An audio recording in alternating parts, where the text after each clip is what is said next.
আল্লু অর্জুন একজন ভারতীয় অভিনেতা যিনি তেলুগু সিনেমায় অভিনয় করে জনপ্রিয়তা পেয়েছেন। ভারতীয় সিনেমার সর্বোচ্চ পারিশ্রমিক পাওয়া অভিনেতাদের একজন আল্লু অর্জুন।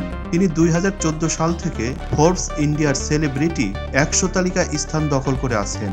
একটি জাতীয় চলচ্চিত্র পুরস্কার, 6টি ফিল্মফেয়ার অ্যাওয়ার্ড এবং 3টি নন্দী পুরস্কার সহ বেশ কয়েকটি পুরস্কার পেয়েছেন তিনি। ভারতীয় সিনেমার সেরা নৃত্যশিল্পীদের একজন হিসেবে তাকে বিবেচনা করা হয়। তিনি স্টাইলিশ স্টার এবং আইকন স্টার নামেও বেশ জনপ্রিয়। চলুন মায়াবী দুনিয়ার আজকের এপিসোডে এই তেলুগু সিনেমার অন্যতম জনপ্রিয় নায়ক আল্লু অর্জুন সম্পর্কে বিস্তারিত জেনে আসা যাক। তার আগে ভিডিওটি ভালো লাগলে একটি লাইক করুন এবং আমার চ্যানেলটিকে দয়া করে সাবস্ক্রাইব করুন। অন্যকে জানাতে শেয়ার করুন এবং আপনার মূল্যবান মতামত জানাতে কমেন্ট করুন। আল্লু অর্জুন 1982 সালের 8 এপ্রিল ভারতের চেন্নাইয়ে একটি তেলুগু পরিবারে জন্মগ্রহণ করেন। তার বাবা চলচ্চিত্র প্রযোজক আল্লু অরবিন্দ এবং তার মায়ের নাম নির্মলা। 3 সন্তানের মধ্যে তিনি দ্বিতীয়। তার বড় ভাই ভেঙ্কটেশ একজন ব্যবসায়ী এবং তার ছোট ভাই শিরিষও একজন অভিনেতা।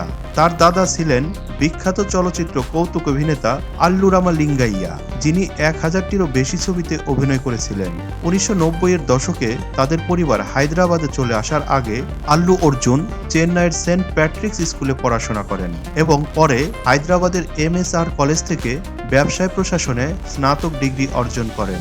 1985 সালে বিজেঠা ছবিতে শিশু শিল্পী এবং 2001 সালে ড্যাডি ছবিতে নৃত্যশিল্পী হিসাবে অভিনয় করলেও আল্লু অর্জুন 2003 সালে গঙ্গোত্রী দিয়ে তার সিনেমায় আত্মপ্রকাশ করেন। তিনি 2004 সালে সুকুমারের কাল্ট ক্লাসিক আর্য ছবিতে অভিনয় করে খ্যাতি অর্জন করেন, যার জন্য তিনি নন্দী স্পেশাল জুরি অ্যাওয়ার্ড অর্জন করেন।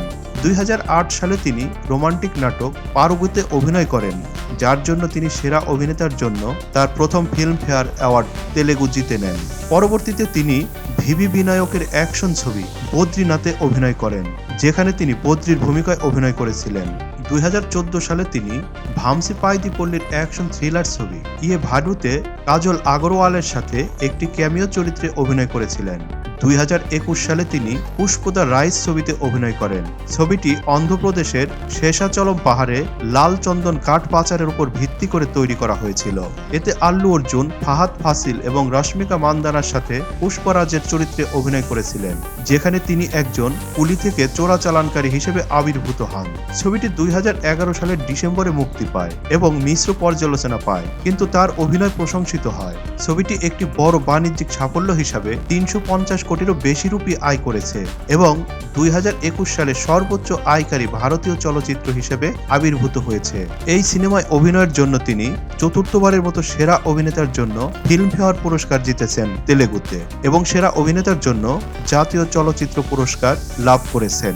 সর্বশেষ 5 ডিসেম্বর 2024 সালে মুক্তি পায় পুষ্পার সিকুয়েল পুষ্পা 2 দ্য রুল, যা সর্বকালের সর্বোচ্চ আয়কারী ভারতীয় চলচ্চিত্রগুলির মধ্যে একটি। এছাড়াও তিনি অনেকগুলো সিনেমায় সুনামের সাথে অভিনয় করেছেন। 6 মার্চ 2011 তারিখে আল্লু অর্জুন হায়দ্রাবাদে স্নেহা রেড্ডিকে বিয়ে করেন। তাদের 2টি সন্তান রয়েছে, একটি ছেলে আয়ান এবং একটি মেয়ে আরহা। আল্লু আরহা 2016 সালে শাকুন্তলম ছবিতে রাজপুত্র ভরতের ভূমিকায় আত্মপ্রকাশ করেন। আল্লু অর্জুনকে 2020 সালের সবচেয়ে প্রভাবশালী তরুণ ভারতীয়দের তালিকায় GQ-তে স্থান দেওয়া হয়েছিল। তিনি ইয়াহু ইন্ডিয়াতে 2020 সালে সর্বাধিক অনুসন্ধান করা পুরুষ সেলিব্রিটি। আল্লু অর্জুন বেশ কয়েকবার গুগল অনুসন্ধানে সবচেয়ে বেশি অনুসন্ধান করা তেলুগু চলচ্চিত্র অভিনেতা ছিলেন। অর্জুন 2022 সালের মাঝামাঝি সময়ে গুগলে 19তম সর্বাধিক সার্চ করা এশিয়ান হয়ে ওঠেন। সবাইকে ধন্যবাদ। আল্লাহ হাফেজ।